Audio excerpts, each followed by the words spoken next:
Hello అండి, నమస్తే. Welcome to my channel home melodies. మామిడికాయ ఉంటే చాలు తెలుగింట్లో మాగాయి ఉండాల్సిందే. ఒక ముద్ద అన్నంలోకి ఈ మాగాయి పడితే ప్లేట్ ఖాళీ కావడం గ్యారంటీ. అలాంటి అసలైన ఆంధ్రా స్టైల్ మాగాయి పచ్చడిని ఈరోజు మీకోసం చూపించబోతున్నాను. రంగు, రుచి, నిలువ ఉండడం కానీ మూడింటిలోని సూపర్గా వచ్చే ఈ రెసిపీని మిస్ అవ్వకండి. ముందుగా రెసిపీలోకి వెళ్ళిపోదామా మరి. మార్కెట్ నుంచి మామిడికాయలను తీసుకొచ్చిన తర్వాత శుభ్రంగా కడుక్కోవాలి. కడిగిన తర్వాత ఇలా పైన అంతా చెక్కు తీసేయాలి. మామిడికాయలన్నిటికి కూడా చెక్కు తీసేసుకోవాలి.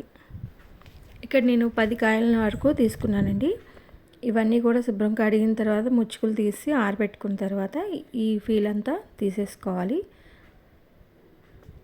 మొత్తం తీసుకున్న తర్వాత ఇలాగా సన్నగా కట్ చేసుకోవాలి. ఎవరికి ఏ సైజులో కావాలి అనుకుంటే అలా కట్ చేసేసుకోవచ్చు. కొంతమంది చిన్నగా కట్ చేస్తారు, ఇలాగా ఫీల్గా కట్ చేస్తారు. మొత్తం అన్నీ ఇలా కట్ చేసేసుకోవాలి. టెంకులు వచ్చే వరకు కూడా కట్ చేసుకొని అన్ని టెంకులు తీసేయాలి. మొత్తం అన్నీ కట్ చేసేసుకోవాలి.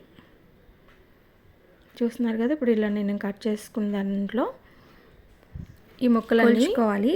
ఏదైనా పెద్ద గ్లాస్ కానీ లేదంటే సమానంగా ఉండే గిన్నె కానీ ఏదైనా కానీ మనం దీంతో కొలుచుకోవాలి. ముక్కలన్నీ ముందుగానే కొలుచుకోవాలి. దాని ప్రకారం మనం కారం, ఉప్పు అనేది వేసుకోవాలి. ఇప్పుడు నేను కట్ చేసుకున్న ముక్కలన్నీ ఒక గిన్నెతో కొలిచేసుకుంటున్నాను.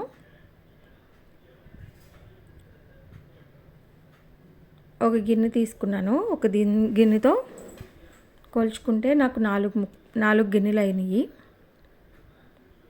ఆ గిన్నెతో తీసుకుంటే 4 గిన్నెలు అయినాయి. తక్కువగానే తీసుకుంటున్నాము అనుకున్నప్పుడు ముక్కలు ఒక గ్లాస్తో అయినా కొలుచుకోవచ్చు. సమానంగా ఉండే గ్లాస్తో కూడా కొలుచుకోవచ్చు. ఇవన్నీ నేను కొలుచుకుంటే 4 బౌల్స్ అయినాయి. నిండుగా తీసుకున్నాను ముక్కలన్నీ కూడా. ఇక్కడ నేను ముక్కలు ఊరబెట్టి 3వ రోజు కలపడం చేస్తున్నాను. అదే పచ్చి మాగాయి అనుకుంటే ఇవన్నీ ముక్కలుకి ఒకసారి ఎండలో వేసేసి సాయంత్రానికే కలిపేసుకోవచ్చు. ఇక్కడ నేను ముక్కల్ని 3 రోజులు ఉప్పు, పసుపు వేసి ఊరబెడుతున్నాను అన్నమాట. దీంట్లో ఏ బౌల్తో అయితే తీసుకున్నామో దాంట్లో పావు వంతు ఉప్పు వేసుకోవాలి. ఉప్పు అనేది తక్కువగా వేసుకుంటే బెటరు. ఇప్పుడు ఎక్కువ అవ్వకుండా ఉంటుంది. పులుపుగా ఉండే కాయలు అయితే సరిపోతుంది. దాని పులుపు అది చూసుకొని దాన్ని బట్టి వేసుకోండి సాల్ట్. మనం దేంతో కొలుచుకుంటున్నామో దాంట్లో పావు వంతు ఉప్పు అనేది ఉండాలి. ఉప్పు, పసుపు వేసేసుకొని ఇలా బాగా కలుపుకోవాలి. ముక్కలన్నిటికీ బాగా పట్టేలాగా కలుపుకోవాలి. వీడియోలో చూపిస్తున్న విధంగా మొత్తం అన్ని ముక్కలకి అంటుకునేలాగా బాగా కలుపుకొని ఒక ప్లాస్టిక్ కంటైనర్లోకి వేసేసుకోవాలి. ఇవన్నీ అందులో వేసేసుకుంటున్నాను. నేను చూపిస్తున్న విధంగా చేసుకోండి. సంవత్సరం అంతా నిల్వ ఉంటుంది. చాలా బాగుంటుంది కూడా పచ్చడి. ఒక డబ్బాలోకి అయితే ఈ ముక్కలన్నిటిని వేసేసుకోవాలి. ఇలా కలుపుతున్నప్పుడే వాటర్ వచ్చేస్తుంది, చూస్తున్నారు కదా.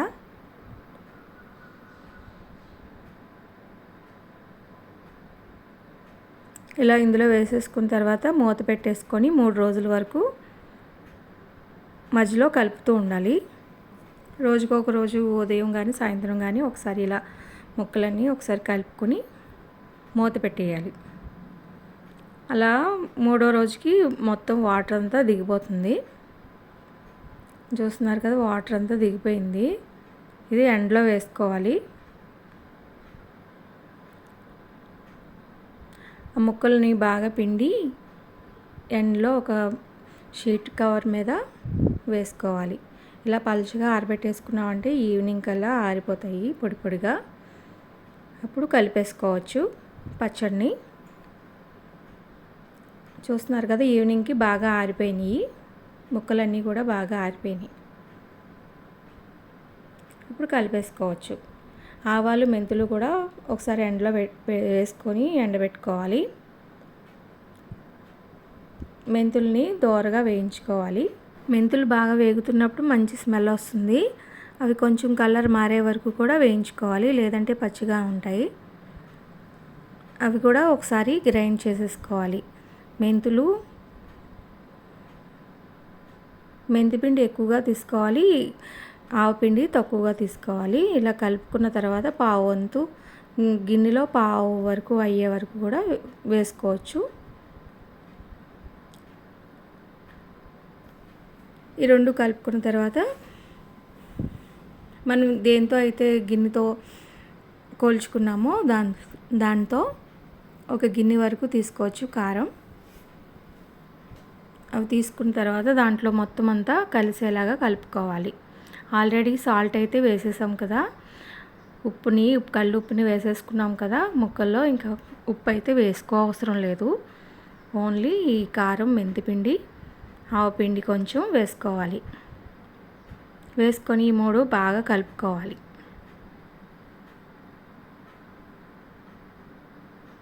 ఈ ముక్కల్లోకి కలిపేసుకోవాలి ఈ కారాన్ని.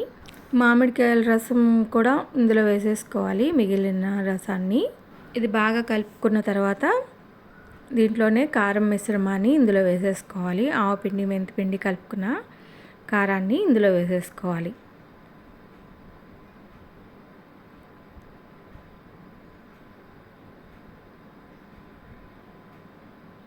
ఇదంతా బాగా కలిసేలాగా కలుపుకోవాలి.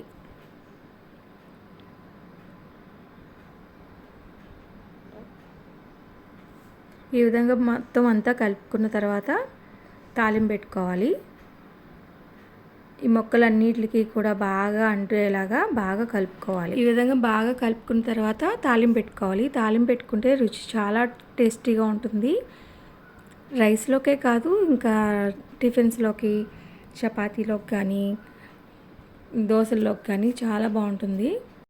ఇలా బాగా కలుపుకోవాలి. కలుపుకున్న తర్వాత తాలింపు పెట్టేసుకోవాలి. ఇక్కడ నువ్వుల నూనె కానీ, వేరుశనగ నూనె కానీ తీసుకోవాలి. వేరే నూనె అయితే బాగుండదు. ఇప్పుడు కొన్ని మెంతులు, 2 చెంచాలు మెంతులు వేస్తున్నాను.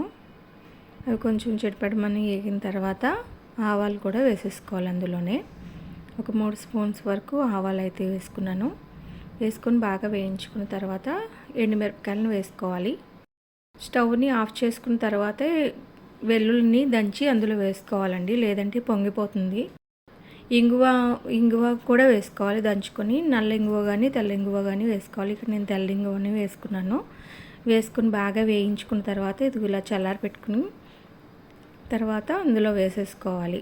పచ్చడిని కలుపుకున్న తర్వాత దాంట్లో వేసేసుకోవాలి. ఈ తాలింపు అంతా ఇందులో వేసుకున్న తర్వాత బాగా కలుపుకోవాలి. కలుపుకొని ఒక గాజు సీసాలో తీసుకున్నామంటే పచ్చడి రెడీ అయిపోతుందండి, మాగాయ పచ్చడి. ఈ విధంగా చేస్తున్నారంటే చాలా టేస్టీగా ఉండే మాగాయ పచ్చడి, ఆంధ్ర స్టైల్లో మాగాయ పచ్చడి రెడీ అయిపోతుంది. ఇది అందరికీ బాగా నచ్చుతుంది. ఈ విధంగా ఒకసారి ట్రై చేసి చూడండి.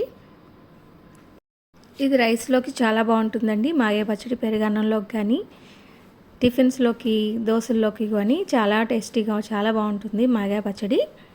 మీరు కూడా ఒకసారి ట్రై చేసి చూడండి. ఈ కొలతలతో ఒకసారి ట్రై చేసి చూడండి. చాలా టేస్టీగా చాలా బాగా వస్తుంది, నిలువ ఉంటుంది. చూసారుగా ఆంధ్ర స్పెషల్ మాగాయ పచ్చడిని. ఈ రెసిపీ మీకు నచ్చితే లైక్ చేయండి, మీ ఫ్రెండ్స్ అండ్ ఫ్యామిలీతో షేర్ చేయండి. ఇంకా ఇలాంటి ట్రెడిషనల్ వంటల కోసం నా ఛానల్ని సబ్స్క్రైబ్ చేసుకోండి. Thank you.